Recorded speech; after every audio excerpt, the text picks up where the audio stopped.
আসসালামু আলাইকুম প্রিয় দর্শক, অন্য মঞ্চের আলাপচারিতায় আপনাদের সকলকে আমন্ত্রণ জানাচ্ছি। প্রিয় বন্ধুরা, প্রীতি, সালাম এবং শুভেচ্ছা নেবেন। আপনাদের যারা আওয়ামী লীগের ব্যাপারে আমার কাছে খোঁজ খবর রাখতে চান তাদের আমি জানিয়ে দিতে চাই যে 300 আসনে নির্বাচনে প্রার্থী দেওয়ার মতো প্রস্তুতি আওয়ামী লীগের আছে এবং গত এই 14 মাসে আওয়ামী লীগের সভানেত্রী শেখ হাসিনা তিনি মোটামুটি সারা বাংলাদেশে তার গ্রাউন্ড ওয়ার্ক করে রেখেছেন এবং দল থেকে মোটামুটি কোন আসনে কাকে দেওয়া হবে এই সম্ভাব্য প্রার্থীদের একটা তালিকা মানে করা আছে। সজীব ওয়াজেদ জয় শেখ হাসিনার ছেলে এবং মাননীয় প্রধানমন্ত্রী শেখ হাসিনার আইটি অ্যাডভাইজার ছিলেন। তিনি একটি ইন্টারভিউ দিয়েছেন এবং এই ইন্টারভিউটা খুবই গুরুত্বপূর্ণ। তিনি বলেছেন যে বর্তমানে বাংলাদেশের যে অবস্থা সেখান থেকে উত্তরণ ঘটিয়ে বাংলাদেশকে যদি স্থিতিশীল করতে হয় তাহলে একটি ফ্রি, ফেয়ার এবং ইনক্লুসিভ নির্বাচন প্রয়োজন। সুষ্ঠু, অবাধ এবং অংশগ্রহণমূলক নির্বাচন, তার মানে হলো যে এই নির্বাচনে আওয়ামী লীগ, জাতীয় পার্টি সহ অন্যান্য পার্টিদেরও অংশগ্রহণ করতে দিতে হবে। সব পার্টির অংশগ্রহণেই একটা সুষ্ঠু, অবাধ নির্বাচন অনুষ্ঠিত হবে এবং সেই নির্বাচনে আওয়ামী লীগ অংশগ্রহণ করবে। তিনি আরো বলেছেন যে আওয়ামী লীগকে পর্যাপ্ত সময় দিতে হবে। যেটা আমরা শুনি যে প্রথমত হলো যে ডক্টর ইউনূস সহজে নির্বাচন দেবেন না, এ ব্যাপারে আমাদের কোনো সন্দেহ নেই, কিন্তু ক্রমশ তার উপরে যেভাবে আন্তর্জাতিক চাপ বাড়ছে, পরিস্থিতি যেভাবে তার প্রতিকূলে চলে যাচ্ছে, তিনি হয়তো চাইবেন যে একটি নির্বাচন দিয়ে যত তাড়াতাড়ি মানে কেটে পড়া যায়। আমরা ধরে নিই যে একটা নির্বাচন ডক্টর ইউনূসের অধীনেই হবে। সেই নির্বাচনটি এমনও হতে পারে যে শেষ মুহূর্তে আওয়ামী লীগের কার্যক্রমের উপর নিষেধাজ্ঞা প্রত্যাহার করে তাদের বললে যে তোমরা নির্বাচনে আসো। এ কারণে জয় বলেছেন যে তাদের পর্যাপ্ত সময় দিতে হবে। এই ইন্টারভিউটা অ্যাসোসিয়েটেড প্রেসে ছেপেছে যে মানে যে সংবাদ সংস্থায় কাজ করতেন বর্তমানে ইউনূসের প্রেস সচিব dustbin Shafi. So this is an important interview এবং আপনারা খেয়াল করে দেখেছেন যে পুরা আন্তর্জাতিক কমিউনিটি থেকে এখন একটা ইনক্লুসিভ নির্বাচনের কথা বলা হচ্ছে, একটা অংশগ্রহণমূলক, তার মানে আরো সরাসরি বলতে গেলে যে আওয়ামী লীগ যেন অংশগ্রহণ করতে পারে এই জন্য একটা ইন্টারন্যাশনাল প্রেশার ক্রিয়েট হচ্ছে ডক্টর ইউনূসের উপরে। গত সপ্তাহে আমরা দেখলাম 6টি মানবাধিকার সংস্থাও বাংলাদেশের ব্যাপারে বিবৃতি দিয়েছে। তারা বাংলাদেশের মানবাধিকার পরিস্থিতি নিয়ে কথা বলেছে এবং সেখানেও ওই ইনক্লুসিভ নির্বাচন। আমরা বিভিন্ন পর্যায়ে, আমি অস্ট্রেলিয়ার কথা বলতে পারি, আমরা বিভিন্ন মন্ত্রীর সাথে দেখা করছি, সবখানেই আমরা কিন্তু এই ইনক্লুসিভ নির্বাচনের কথাটা বলছি এবং অস্ট্রেলিয়ার অবস্থানটাও আপনারা দেখবেন যে গত 1-2 মাস ধরে তারাও কিন্তু ইনক্লুসিভ নির্বাচনের কথা বলছে। তার মানে একটা আন্তর্জাতিক প্রেশার অলরেডি ক্রিয়েট হয়ে গেছে ডক্টর ইউনূসের উপরে। এখন আওয়ামী লীগকে কি নির্বাচন করতে দেবে কিনা, এবং আওয়ামী লীগকে নির্বাচন করতে দিলেও একেবারে এমন ভাবে দেবে যাতে লাস্টে দেখা যাবে যে 10টা সিট ধরায় দিচ্ছে। সেই জন্যই এই নির্বাচন অবাধ এবং সুষ্ঠু হবে কিনা সেই অ্যাসুরেন্সটাও দিতে হবে। এই নির্বাচন অবাধ সুষ্ঠু হবে কিনা সেই আশঙ্কা কিন্তু বিএনপির কাছেও আছে। বিএনপিও এই যমুনায় গিয়েছিল 2-3 দিন আগে, সেখানে কিন্তু বলেছে প্রশাসনের রদবদল করতে হবে, প্রশাসন এখন পক্ষপাত দুষ্ট। সো মানে অংশগ্রহণমূলক বা ইনক্লুসিভের বাইরেও অন্তর্ভুক্তিমূলক, আসলে অংশগ্রহণমূলক বললে ওই বিদেশিরা এই টার্মটা করেছে পার্টিসিপেটরি, অংশগ্রহণমূলক, তার মানে ভোটাররা ভোট দিল কিনা। আমরা বলছি না, ইনক্লুসিভ করতে হবে, মানে অন্তর্ভুক্তিমূলক। সো সেই জায়গায় এখন ডোনাররা বা ইন্টারন্যাশনাল কমিউনিটি এখন এই ইনক্লুসিভ মানে অন্তর্ভুক্তিমূলক ইলেকশনের কথা বলছে। জাতীয় পার্টির চেয়ারম্যান জিএম কাদের বলেছেন যে জাতীয় পার্টি এবং আওয়ামী লীগ ছাড়া নির্বাচন করা যাবে না। সো দেশের ভেতরে বাইরে একটা প্রেশার ক্রিয়েট হচ্ছে। তো এখন ডক্টর ইউনূসের অধীনে নির্বাচন হবে কিনা সেটা আরেকটা বিতর্ক, সেটা আজকের এখানে কথা না, কিন্তু ইন্টারন্যাশনাল কমিউনিটি হঠাৎ করে এই এত সোচ্চার হয়ে গেল কেন আওয়ামী লীগের পক্ষে, সেইটা হলো আমাদের আজকে একটু দেখার বিষয়। আসলে পর্দার আড়ালে অনেক খেলা হচ্ছে। আমি ব্যক্তিগত আলাপে অনেক সময় বলে থাকি যে খেলা আর বাংলাদেশে নেই, খেলাটা চলে গেছে বাংলাদেশের বাইরে। বাংলাদেশের ফেট কিভাবে নির্ধারিত হবে, এবং এই খেলায় বড় দুটো স্টেক হোল্ডার হলো আমেরিকা এবং ইন্ডিয়া। আমেরিকা এবং ইন্ডিয়ার সম্পর্কের উপরেও নির্ভর করছে বাংলাদেশের অবস্থান কি হবে। এবং ইন্ডিয়া আমেরিকার সম্পর্কটা যতদূর শেষ খবর পাওয়া যাচ্ছে, যে তাদের সম্পর্কটা একটু হলেও ডেভেলপ করছে, এবং জোডি ওয়ানসি এই ভারত আমেরিকার সম্পর্কটাকে এখন আহ, আমেরিকার পক্ষ থেকে নেতৃত্ব দিচ্ছেন মার্কো রুবিওকে সাথে নিয়ে, এবং সেই এদেরই তৎপরতায় আমেরিকা ভারতের সম্পর্কটা এখন অনেক ডেভেলপ করেছে। এদিকে আমেরিকা ডক্টর ইউনূসকে বলে দিয়েছে যে তোমাকে আমরা ক্ষমতায় বসিয়েছি, কিন্তু তোমাকে তো আমরা ইনডেফিনিট পিরিয়ডের জন্য ক্ষমতায় বসায়নি। তুমি যেভাবে কাজ কারবার করতেছো তাতে তো মনে হচ্ছে তুমি দীর্ঘ সময় ক্ষমতায় থাকবে, এটা তো আমরা তোমার কাছে চাইও না। আমরা এই কারণে তোমাকে ক্ষমতায় বসায়নি, যত দ্রুত সম্ভব তুমি একটা ফ্রি ফেয়ার এবং একটা ইনক্লুসিভ ইলেকশন দিয়ে চলে যাও। সো আমেরিকার পক্ষ থেকেও এখন ইউনূসের উপরে একটা চাপ তৈরি হয়েছে, যে আমেরিকার পুতুল বলা হয় ইউনূসকে। কারণ এটার বেশ কিছু কারণ আছে, তার অন্যতম কারণ হলো যে ইউনূস সরকার পরিচালনায়, দেশ শাসনে ব্যাপকভাবে ফেল করেছে, ট্রিমেন্ডাসলি ফেল করেছে, যেটা আমেরিকার জন্য অনেকখানি নাজুক অবস্থা তৈরি হয়েছে। আর আমেরিকা যেহেতু ইন্ডিয়ার সাথে একটা ভালো সম্পর্ক করতে চায়, এবং আমেরিকার সাথে ইন্ডিয়া আলোচনায় সব সময় ইন্ডিয়ার পক্ষ থেকে বাংলাদেশকে আলোচনায় একটা এজেন্ডা করা হয়েছে, সুতরাং ইন্ডিয়া বরাবরই বলেছে যে বাংলাদেশে একটা ইনক্লুসিভ নির্বাচন হতে হবে, এবং ইন্ডিয়া আমেরিকার মধ্যে একটা আন্ডারস্ট্যান্ডিং হচ্ছে যে বাংলাদেশে ইনক্লুসিভ নির্বাচনটা হওয়া উচিত। সো এই অবস্থায় এখন ভারত তো শুরু থেকেই বলছে, আমেরিকাও এখন কনভিন্সড। আমেরিকা এই মুহূর্তে ভারতের সাথেও ভালো সম্পর্ক রাখছে, পাকিস্তানের সাথেও ভালো সম্পর্ক রাখছে। দুইটা, মানে বলা যায় দুইটা শত্রু রাষ্ট্রের সাথে একই সাথে কেন ভালো সম্পর্ক রাখছে, এই ব্যাপারে আমেরিকার একজন আমাকে চমৎকার একটা কথা বলেছেন। তিনি বলেছেন যে সাউথ এশিয়ায় পাকিস্তান হলো আমাদের লাঠিয়াল, আর ভারত হলো আমাদের বন্ধু।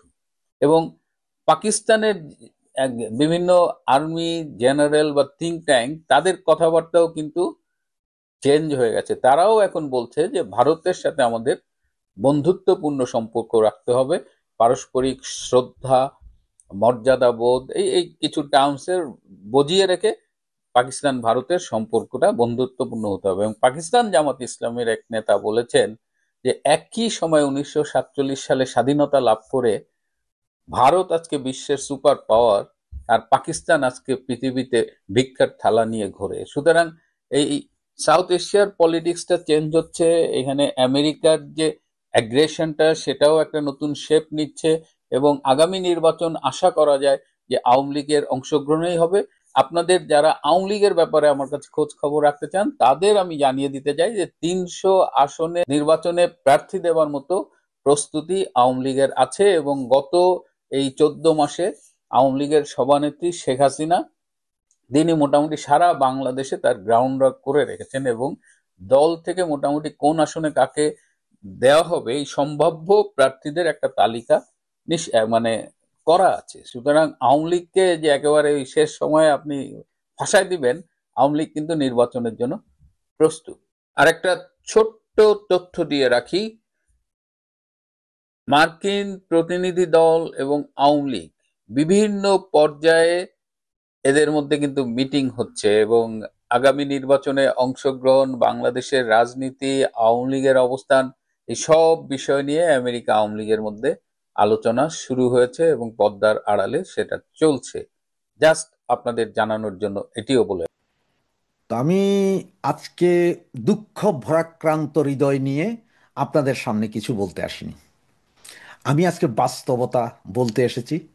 আমি সুশীল দুচি না, আমি সুশীল না, আমি বড়ই হারামি জাতের পাবলিক। কারণ আমার মাথায় যেটা ঢুকে একবার সেটাই ঢুকে, এর বাইরে আমার কিছু ঢুকে না। আজকে যারা খালেদা জিয়া মারা যাচ্ছেন, হায় হায় কি হবে, দোয়া করেন, আপনারা আওয়ামী লীগ করলে কি হবে, আপনারা আলহামদুলিল্লাহ লেখেন না, ইন্নালিল্লাহ লেখেন, ওনার জন্য দোয়া করেন, এগুলা যারা বলেন তাদের আমি দুষি না। তা আমার প্রথম কথা যেটা, সেটা হচ্ছে যে গতকাল রাতে মানে সারা দিন ধরেই তো গেছে না যে তারেক ভাইয়া কি লিখেছেন, ওই যে ওনার স্ট্যাটাসে, বা ওনার মেয়ে জায়মা উনি কি লিখেছেন, এগুলো নিয়ে ব্যাপক আলোচনা। তো তারেক ভাইয়া নাকি দুঃখ করে লিখেছেন যে আমি আমার মায়ের মৃত্যু শয্যায় আছে, এই মুহূর্তে আমি আসতে পারতেছি না। কেন আসতে পারছি না সেটা আমি প্রাণ খুলে বলতে পারছি না। আমি অনেক কিছুই বলতে পারছি না। কি হয়েছে সেটাও আমি দেশবাসীকে জানাতে পারছি না, এগুলো। আবার জাইমা রহমান নাকি লিখেছেন যে ইউনূসকে আমরা বিশ্বাস করি না, জামাতকে আমরা বিশ্বাস করি না, এই সেই। কারণ অবস্থাটা এমন যে মানে ওনারা গেলে ওনাদের মনে হয় ঢাকা এয়ারপোর্টের ভিতরে ভাই দড়ি দিয়ে তুলে ফেলাইব, এরকম একটা অবস্থান। কথা হচ্ছে যে ভাই, 17 বছর আপনি লন্ডনে আছেন, ওয়েল অ্যান্ড গুড, আপনি ট্রিটমেন্টের জন্য আসছিলেন, সেনাবাহিনী পিড়াইছিল, ট্রিটমেন্টের জন্য আসছিলেন। এরপরে নাকি আপনাদের আন্দোলনের কারণে, কোনো কিছু না, আপনাদেরই আন্দোলনের ঠেলায় কে গেল গা, শেখ হাসিনা নাকি চলে গেছে। এরপরে আওয়ামী লীগ তছনছ, এবং আপনাদের নেতাকর্মীরা আওয়ামী লীগের এমন কোনো একটা বাড়িঘর রাখে নেই যেগুলো ভাঙে নাই, সবগুলোতে ভাঙছে, আমারটাও ভাঙছে, সবই ভাঙছে। এখন আপনারা বিভিন্নভাবে ভুয়া মামলা, এই যে ধরেন আমার নামে আপনারা মামলা দিয়ে রাখছেন। এখন আমার বাপের কয়েকদিন আগে হার্ট সার্জারি হইলো, আমিও যাইতে পারলাম না, কারণ আমি ভয়ে যাইতে পারি না, কারণ আমি গেলে আমার ওখানে আপনারা মপ করবেন, এটা আমরা শিওর। আর মপ করবেন আপনারা, আমি কেন, সবাইরেই করতেছেন। আওয়ামী লীগ দেখলে আওয়ামী লীগের স্বরেও কইলেই আপনারা বাকিটা আর বুঝেন না, যে অতে অজগর কইতেছে নাকি অতে আওয়ামী লীগ কইতেছে, সেইটাই বুঝতেছে না মপ কেন কইলি। তো আপনারা মব সাম্রাজ্য আপনারাই তৈরি করছেন, আপনাদের মবের রাজ্যে আপনারা কেন যাইতে পারতেছেন না তারেক ভাই? কে আপনাকে বাধা দিচ্ছে? সেনাবাহিনী কি আপনাকে গুলি করে দিবে বলছে? নাকি ডাক্তার ইউনূস সাহেব এখানে আইসা বইলা গেছেন যে ভাইয়া তুমি আর যাইও না, তোমার পয়সা লাগুক, করি লাগুক, যা লাগুক গ্রামীণ ব্যাংকের মাধ্যমে আমরা দিয়া দিব, কিন্তু তুমি বাংলাদেশে ঢুকিও না, সেটা? নাকি জামাত ইসলাম কইছে যে ভাইয়া আমরা তো 24 আগস্ট, জুলাই আগস্টে প্রচুর স্নাইপার দিয়ে আমরা গুলি করেছি ভাইয়া, আপনিও জানেন, তারা কিন্তু রেডি আছে আপনাকে গুলি করে ফালাই দিবে, এরকম কিছু ভাইয়া? তা নাহলে আপনি যাবেন না কেন ভাইয়া? এখন তো আপনাদের রাজত্ব না, ডিসি এসপি পুলিশ অমুক তমুক সব তো আপনারা নিয়োগ দিতেছেন ভাইয়া।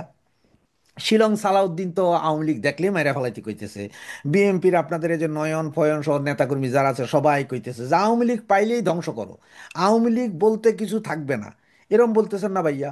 তা আপনারা মারতেছেন, এত মারা মারতেছেন, এরপরও দেখেন আমাদের পোলাপাইন কিন্তু আছে, ওরা বাইরে নেই, ওরা আছে।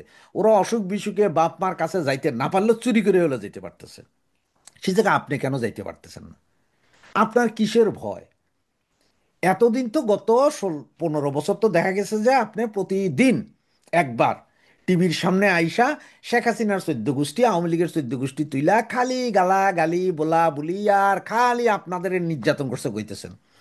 এখন আপনি এত ভয় পাইতেছেন যে আপনি সরাসরি বলতে পারতেছেন না যে আপনারা কে বাধা দিচ্ছে বা কে কি করছে, নাকি ভাইয়া পলিটিক্স খেলতেছেন যে আপনার মা মইরা যাবে গো, হ্যাঁ মইরা যাক, এরকম আমার মনে হয় যে মইরা যাক, আর আমি এখান থেকে যাবো না, কমু যে এরা আমারা যাইতে দেয় নাই, আমি জীবন ভয়ে যাইতে পারি নাই।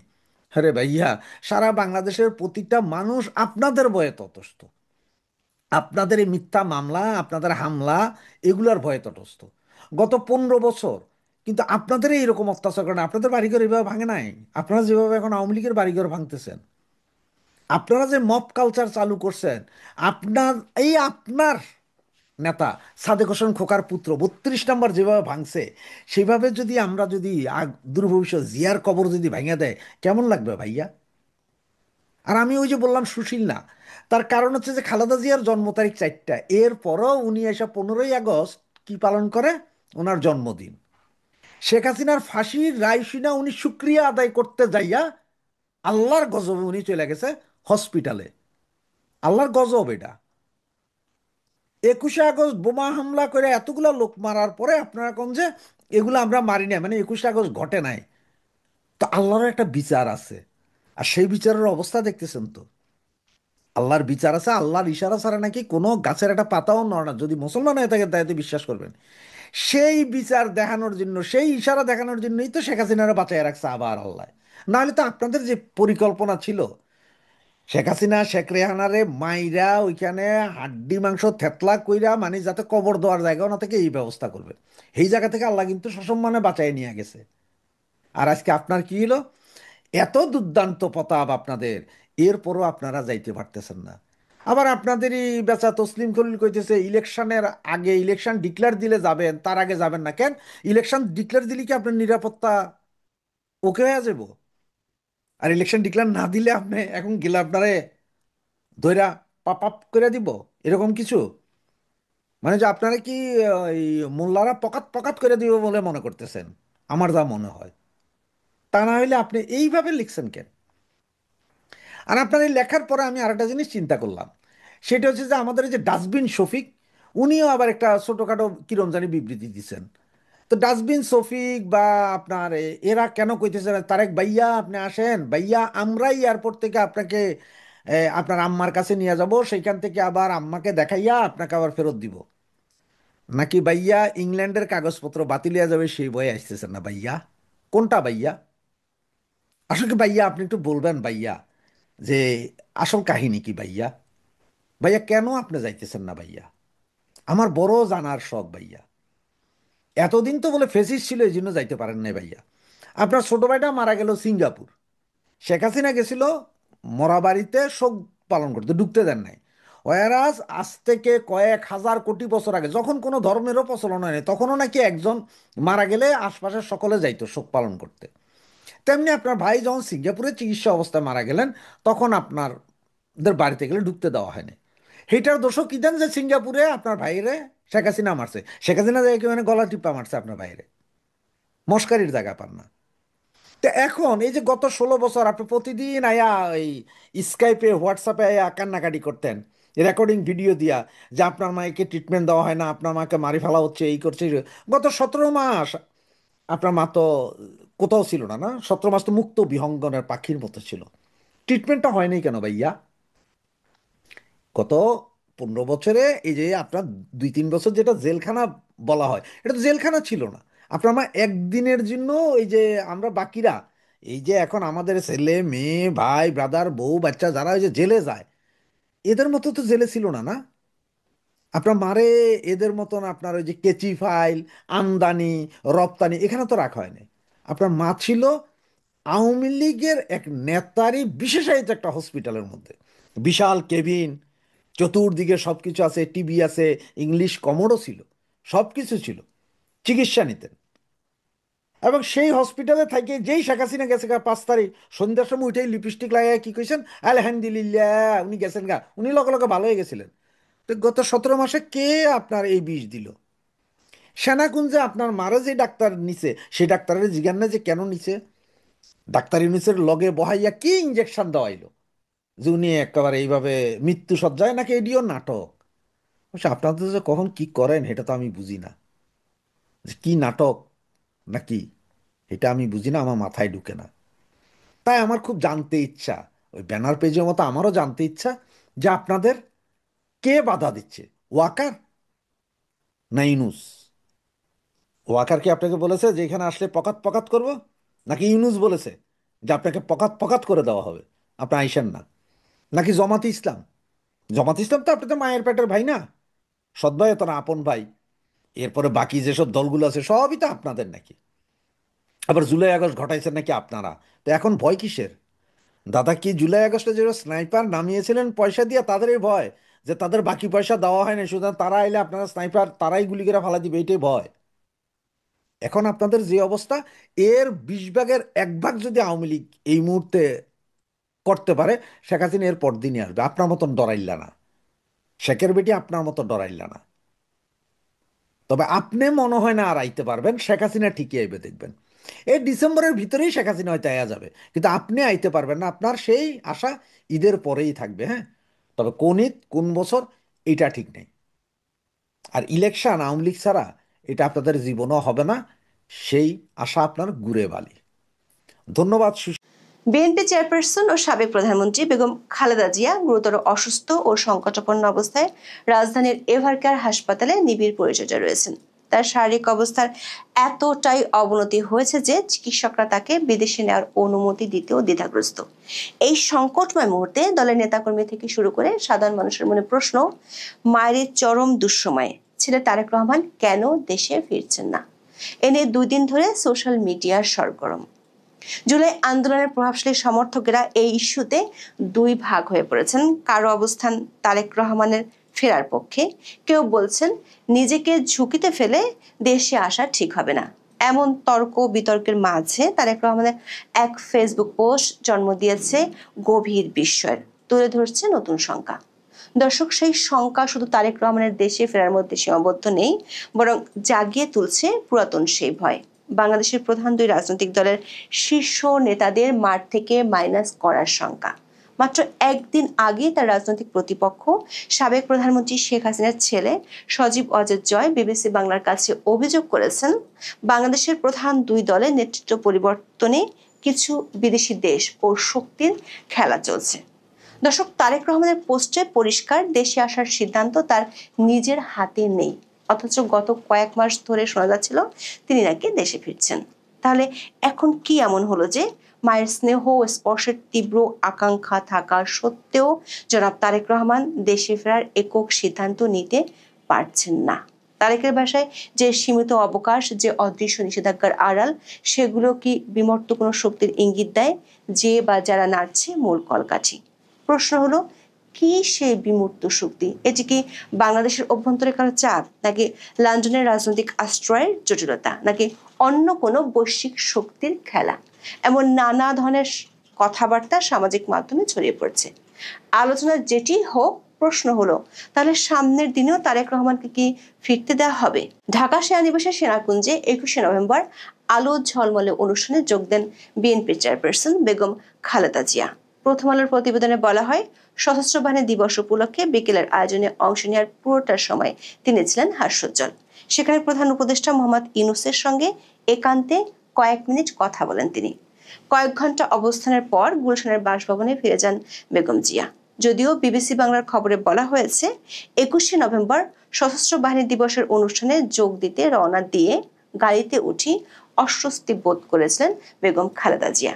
এর 2 দিন পরে 23শে নভেম্বর ফুসফুসের সংক্রমণ নিয়ে রাজধানীর এভার কেয়ার হাসপাতালে ভর্তি হন বিএনপি চেয়ারপারসন। প্রায় 80 বছর বয়সী খালেদা জিয়া দীর্ঘদিন ধরে হৃদরোগ, ডায়াবেটিস, লিভার সিরোসিস এবং কিডনির জটিলতা সহ নানা শারীরিক অসুস্থতায় ভুগছেন। শুরুর দিকে বিষয়টি নিয়ে তেমন হইচই না হলেও 27শে নভেম্বরের দিকে জানা যায় খালেদা জিয়ার অবস্থা সংকটজনক। খালেদা জিয়ার শারীরিক অবস্থাকে অত্যন্ত সংকটময় বলে উল্লেখ করেন বিএনপির মহাসচিব মির্জা ফখরুল ইসলাম আলমগীর। বেগম জিয়ার শারীরিক অবস্থা নিয়ে গভীর উদ্বেগ জানিয়ে দেশবাসীর দোয়া চান রাষ্ট্রপতি মোহাম্মদ শাহাবুদ্দিন ও প্রধান উপদেষ্টা অধ্যাপক মোহাম্মদ ইউনূস। সবশেষ 29শে নভেম্বর সারাদিন ধরে বলা হয়, খালেদা জিয়ার অবস্থার উন্নতি হলে তাকে লন্ডন বা সিঙ্গাপুরে চিকিৎসার জন্য নেওয়া হবে। কিন্তু সবশেষ বিএনপি মহাসচিব জানান, বেগম জিয়ার শরীরের যে অবস্থা, তাতে তাকে এই মুহূর্তে বিদেশে পাঠাতে ডাক্তারদের সায় নেই। দর্শক, এ দফায় তার গুরুতর স্বাস্থ্য সংকটে উদ্বেগ যেমন তৈরি হয়েছে, তেমনি জটিল এক রাজনৈতিক প্রশ্ন নিয়ে আলোচনা চলছে সর্বত্র। এমন অবস্থায় বড় ছেলে তারেক রহমান দেশে আসবেন কি না তা নিয়ে তর্ক বিতর্ক চলছে কয়েকদিন ধরে। এই আলোচনায় সরকার সমর্থকদের একটি অংশের পরামর্শ বিস্ময়ের জন্ম দিয়েছে। এই ইস্যুতে ফেসবুকে প্রবাসী সাংবাদিক তাসনিম খলিলের একটি পোস্ট যোগ করেছে বিশেষ মাত্রা। তিনি 28শে নভেম্বর লেখেন, জাতি ও রাষ্ট্রের প্রতি দায়িত্ব মা বাবার প্রতি দায়িত্ব থেকেও বড়। নির্বাচনের তফসিল ঘোষণার আগে তারেক রহমানের বাংলাদেশে ফেরা উচিত হবে না। Question of security and high politics must trump emotions. সাংবাদিক তাসনিম খলিলের মতো সরকার ঘনিষ্ঠ প্রভাবশালী বেশ কয়েকজন এই মুহূর্তে তারেক রহমানের দেশে ফেরা ঠিক হবে না বলে পরামর্শ দিয়েছেন। তারা নিরাপত্তা ঝুঁকি এবং উচ্চমাত্রার রাজনীতি বলতে কিসের ইঙ্গিত দিচ্ছেন তা অবশ্য পরিষ্কার করেননি। তবে নতুন করে পরিষ্কার হয়েছে, বহু জটিল ছকের কারণে এতদিনেও দেশে আসেননি বিএনপির ভারপ্রাপ্ত চেয়ারম্যান। এমনকি এখনো সেই পরিবেশ নেই। তর্ক বিতর্ক এবং ধোঁয়াশার মধ্যেই স্বয়ং তারেক রহমান দিয়েছেন বিস্ফোরক এক পোস্ট। নিজেই বলেছেন তার দেশে ফেরার সিদ্ধান্ত ঝুলছে অদৃশ্য শক্তির হাতে। ফেসবুকে 29 নভেম্বর লেখেন, এমন সংকটকালে মায়ের স্নেহ স্পর্শ পাবার তীব্র আকাঙ্ক্ষা যে কোনো সন্তানের মতো তারও রয়েছে, কিন্তু অন্য আর সকলের মতো এটা বাস্তবায়নের ক্ষেত্রে তার একক সিদ্ধান্ত গ্রহণের সুযোগ অবারিত ও একক নিয়ন্ত্রণাধীন নয়। স্পর্শকাতর এই বিষয়টি বিস্তারিত বর্ণনার অবকাশও সীমিত। রাজনৈতিক বাস্তবতার এই পরিস্থিতি প্রত্যাশিত পর্যায়ে উপনীত হওয়া মাত্রই স্বদেশ প্রত্যাবর্তনে তার সুদীর্ঘ উদ্বিগ্ন প্রতীক্ষার অবসান ঘটবে বলে তার পরিবার আশাবাদী। দর্শক, তারেক রহমানের এই পোস্ট চলমান রাজনীতিতে অনেকটা আকস্মিক বজ্রপাতের মতো। প্রশ্ন উঠেছে, পরিবর্তিত রাজনীতির প্রধান নিয়ন্ত্রক হিসেবে যাকে মনে করা হচ্ছিল তার এমন অসহায়ত্ব কিসের ইঙ্গিত? রাজনীতির পুতুল না আছে, তাহলে কার হাতে আছে সুতোর মালিকানা? ঘুড়িটা তারেক রহমান আকাশে ঠিকই উড়াচ্ছেন, কিন্তু নাটাইটা আসলে কার হাতে? আবার অন্তর্বর্তী সরকার 16 মাসে তার দেশে ফেরার পরিবেশ তৈরি করতে না পারলে সেটা কি ইচ্ছাকৃত নাকি পরিকল্পিত? দর্শক, তারেক রহমানের বর্তমান অবস্থানের শিকড় লুকিয়ে আছে 2007-08 সালে সেনা সমর্থিত তত্ত্বাবধায়ক সরকার আমলে, যা বাংলাদেশের ইতিহাসে 111 নামে পরিচিত। 2007 সালের 11 জানুয়ারি জরুরি অবস্থা জারির পর 7 মার্চ যৌথ বাহিনী তারেক রহমানকে গ্রেপ্তার করে। 2008 সালের 11 সেপ্টেম্বর জামিনে মুক্ত হয়ে সপরিবারে দেশ ছাড়েন এবং তখন থেকে তিনি লন্ডনে অবস্থান করছেন। কথিত আছে সে সময় শর্তযুক্ত এক অদৃশ্য চুক্তির মাধ্যমে তিনি দেশ ছাড়তে পেরেছিলেন। বিএনপির জ্যেষ্ঠ নেতা প্রয়াত মওদুদ আহমেদ তার কারাগারে কেমন ছিলাম 2007 থেকে 8 বইতে লিখেছেন, এমনও হতে পারে খালেদা জিয়া জেনারেলদের সাথে এই সমঝোতা করেছিলেন যে তারেক রহমান আপাতত নিজেকে রাজনীতিতে জড়াবেন না এবং এই মর্মে তারেক রহমান কোনো সম্মতিপত্রে স্বাক্ষরও দিয়ে থাকতে পারেন। কিন্তু গত বছরের 5ই আগস্ট বাংলাদেশের রাজনীতির দৃশ্যপট পাল্টে যায়। গত বছরের সেপ্টেম্বর থেকে নিয়মিত বিরতিতে বাংলাদেশের সংবাদ মাধ্যমগুলোতে তারেক রহমানের দেশে ফেরা নিয়ে সংবাদ প্রকাশিত হতে দেখা গেছে। যেমন গত 24 অক্টোবর বিবিসি বাংলার খবরের শিরোনাম ছিল, নভেম্বরে দেশে ফিরছেন তারেক রহমান, বিএনপি তারিখ জানাবে শিগগিরই। অনেক সংবাদ মাধ্যমে নিয়মিত বিরতিতে বলা হয় তারেক রহমান পরের মাসে দেশে ফিরছেন, তার জন্য কেনা হচ্ছে বুলেট প্রুফ গাড়ি, সাজানো হচ্ছে অফিস, স্বরাষ্ট্র মন্ত্রণালয়ের কাছে জমা দেওয়া হয়েছে আগ্নেয়াস্ত্র লাইসেন্সের আবেদন। চলতি বছর 10ই আগস্ট রাজশাহী মহানগর বিএনপির দ্বিবার্ষিক সম্মেলনে ভার্চুয়ালি যুক্ত হয়ে তারেক রহমান নিজেই বলেছিলেন, ইনশাআল্লাহ অতি শিগগিরই আপনাদের সঙ্গে সামনাসামনি দেখা হবে। দর্শক, গত 1 বছরে তারেক রহমানের ফেরা নিয়ে প্রকাশিত সংবাদের মধ্যে 37টি সংবাদ আমরা বিশ্লেষণ করে দেখেছি। গত বছরের রাজনৈতিক পট পরিবর্তনের পর প্রথম দিককার খবরগুলোতে বলা হতো আইনি বাধা মানে মামলাগুলো থেকে খালাস পেলেই তিনি দেশে আসবেন। আইনি বাধা থেকে মুক্ত হয়েছেন 1 বছর হয়ে যাচ্ছে প্রায়। গত 26 অক্টোবর বাংলাদেশের অনেক সংবাদ মাধ্যমের শিরোনাম ছিল, ওমরা শেষে দেশে ফিরবেন তারেক রহমান। তবে এগুলো কোনোটি শেষ পর্যন্ত দৃশ্যমান হয়নি। এমনকি তিনি লন্ডন থেকে ভোটার হওয়ার সুবিধাও গ্রহণ করেননি। সবশেষ সমকালের এক প্রতিবেদনে জানানো হয় বিএনপির ভারপ্রাপ্ত চেয়ারম্যান মধ্য ডিসেম্বরে দেশে ফিরে তারপর ভোটার হবেন। কিন্তু তারেক রহমানের ফেসবুক পোস্ট থেকে দেখা যাচ্ছে তার দেশে ফেরার পথে রয়েছে অদৃশ্য শক্তির ভয়ঙ্কর বাধা, যে কারণে তিনি মায়ের গুরুতর স্বাস্থ্য সংকটের মতো পরিস্থিতিতে লন্ডন থেকে ঢাকায় আসতে অপারগ। প্রভাবশালী সরকার সমর্থকদের কথা থেকেও পাওয়া যাচ্ছে একই ইঙ্গিত। দর্শক, গত 1 দশকে তারেক রহমানের বিদেশি অবস্থান সম্পর্কিত এবং সাম্প্রতিক সময়ে তারেকের ফিরে আসা নিয়ে বাংলাদেশের গণমাধ্যমে প্রকাশিত বেশ কিছু সংবাদ এবং দেশের রাজনৈতিক বিশ্লেষকদের সামাজিক মাধ্যমে দেওয়া পোস্ট বিশ্লেষণ করে দেখেছি তারেক রহমানের দেশে ফেরার ক্ষেত্রে আসলে বাধা কি সেটি সম্পর্কে ধারণা পেতে।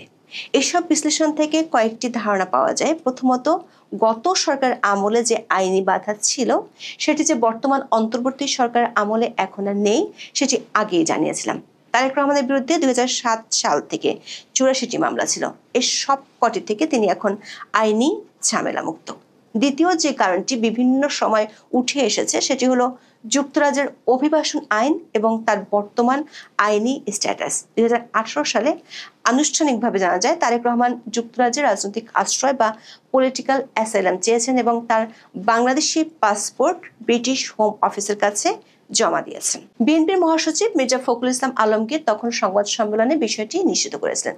যুক্তরাজ্যের অভিবাসন আইন এবং 1951 সালের রিফিউজি কনভেনশনের আর্টিকেল 1C অনুযায়ী একজন শরণার্থীর মর্যাদা বাতিল বা স্থগিত হতে পারে যদি তিনি নির্দিষ্ট কিছু কাজ করেন, একে বলা হয় সেশন ক্লজ। এই ধারা অনুযায়ী যদি তারেক রহমান স্বেচ্ছায় বাংলাদেশি পাসপোর্টের জন্য আবেদন করেন বা বাংলাদেশ হাই কমিশনের সাহায্য নেন, তবে ব্রিটিশ সরকার ধরে নিতে পারে যে তিনি আর নির্যাতিত হওয়ার ভয় নেই এবং নিজ দেশে সুরক্ষা গ্রহণ করেছেন। এতে তাৎক্ষণিকভাবে তার স্ট্যাটাস বাতিল হতে পারে। যদি তিনি বাংলাদেশে ফিরে আসেন, এমনকি অল্প সময়ের জন্য, তবে এটি তার দাবির অসরতা প্রমাণ করবে। কারণ যে ভয়ে তিনি আশ্রয় চেয়েছিলেন, বাংলাদেশে ফিরে যাওয়া মানে সেই ভয় আর নেই। অনেকেই মনে করেন এখানেই তারেক রহমানের জন্য সৃষ্টি হয়েছে এক বিশাল আইনি প্যারাডক্স বা কূটাভাস। যদি তিনি এখন দেশে ফিরেন এবং কোনো কারণে আবার দেশ ছাড়তে বাধ্য হন, তবে তিনি আর যুক্তরাজ্যে আগের স্ট্যাটাসে ফিরে যেতে পারবেন না। সাংবাদিক তাসনিম খলিলের স্ট্যাটাসে তেমন ইঙ্গিত মেলে। তবে বাংলাদেশের বর্তমান অন্তর্বর্তী সরকারের পররাষ্ট্র উপদেষ্টা মোহাম্মদ তৌহিদ হোসেন জানিয়েছেন, তারেক রহমান আবেদন করলে তাকে ট্রাভেল ডকুমেন্ট দেওয়া হবে। কিন্তু ট্রাভেল ডকুমেন্ট সাধারণত দেওয়া হয় জরুরি ভিত্তিতে একমুখী যাত্রার জন্য। আবার বিএনপির আন্তর্জাতিক সম্পর্ক বিষয়ক উপদেষ্টা হুমায়ুন কবির নিশ্চিত করেছেন, তারেক রহমান যুক্তরাজ্যে বৈধ স্ট্যাটাসে বসবাস করছেন। তিনি এটাও মনে করেন তার মতো একজন গুরুত্বপূর্ণ রাজনীতিবিদ স্ট্যাটাসবিহীন থাকতে পারেন না। তাহলে বাধাটি লন্ডনে তার আইনি স্ট্যাটাস নয়, বরং অন্য কিছু। অনেকে আবার তারেক রহমানের ফিরে না আসার পেছনে উইকিলিক্সের ফাঁস করা 2008 সালে একটি তার বার্তার কথা উল্লেখ করে থাকেন। ওই তার বার্তাটি পাঠিয়েছিলেন তৎকালীন বাংলাদেশে মার্কিন রাষ্ট্রদূত জেমস এফ মরিয়ার্টি, যেখানে তার উপর নিষেধাজ্ঞা আরোপের কথা বলা হয়েছিল। তবে 2014 সালে ঢাকায় নিযুক্ত যুক্তরাষ্ট্রের রাষ্ট্রদূত ড্যান ডব্লিউ মজীনা জানিয়েছিলেন, এই ধরনের নিষেধাজ্ঞার খবরটি বিভ্রান্তিমূলক। দর্শক, সম্প্রতি তারেক রহমানের উপদেষ্টা সহ ঘনিষ্ঠজনদের পক্ষ থেকে বলা হচ্ছে, নিরাপত্তাজনিত কারণে তারেক রহমান দেশে ফিরছেন না। গত 20 জুন বিবিসি বাংলা প্রকাশিত খবরে বলা হয়, গত বছরের 5 আগস্টের পর থেকে রাজনৈতিকভাবে সমগ্র বাংলাদেশে বিএনপির আধিপত্য দৃশ্যমান। এই অবস্থায় বাংলাদেশে আসছেন না কেন? এ প্রশ্নে হুমায়ুন কবির বিবিসি বাংলাকে বলেছেন, তারেক রহমানের নিরাপত্তার ইস্যুটি গুরুত্বপূর্ণ। এর জবাবে অন্তর্বর্তী সরকার পক্ষ থেকে বলা হয়েছে, তারেক রহমান দেশে ফিরতে চাইলে তার নিরাপত্তার জন্য সব ধরনের ব্যবস্থা নেওয়া হবে। সবশেষ সরকারের প্রেস সচিব স্ট্যাটাস দিয়ে বলেছেন, সরকারের পক্ষ থেকে তারেক রহমানের দেশে ফিরতে কোনো বাধা নেই। তবে সিনিয়র সাংবাদিক মাহবুব কামালের একটি পোস্ট বলছে ভিন্ন কথা। তিনি নিজের ফেসবুক পোস্টে লিখেছেন, তারেক রহমান বলেছেন, দেশে ফেরার ব্যাপারে সিদ্ধান্ত বাস্তবায়নের বিষয়টি তার একক নিয়ন্ত্রণে নেই। তিনি কিন্তু নিরাপত্তাহীনতার কথা বলেননি। তাহলে নিয়ন্ত্রণ কার হাতে? দুটি পক্ষ হতে পারে, আমাদের সরকার অথবা ব্রিটিশ সরকার। ডক্টর ইউনূস যেহেতু বলেছিলেন তিনি বড় মাঠের খেলোয়াড়, ব্রিটিশ সরকারের পক্ষ থেকে কোনো আইনগত সমস্যা থাকলে তিনি তো সেটা সলভ করতে পারেন। অথবা যেহেতু মায়ের চরম অসুস্থতা, তারেক রহমান সব ছেড়ে দিয়ে আর কখনো ব্রিটেন যাব না এই মনস্থির করে দেশে আসতে পারে। তাহলে বোঝা যাচ্ছে নিয়ন্ত্রণটা আমাদের সরকারের হাতে। জনাব মাহবুব কামাল দাবি করেছেন, এই কথাটি তিনি 5 আগস্টের 3-4 মাস পরেই একাধিকবার টকশোতে বলেছেন।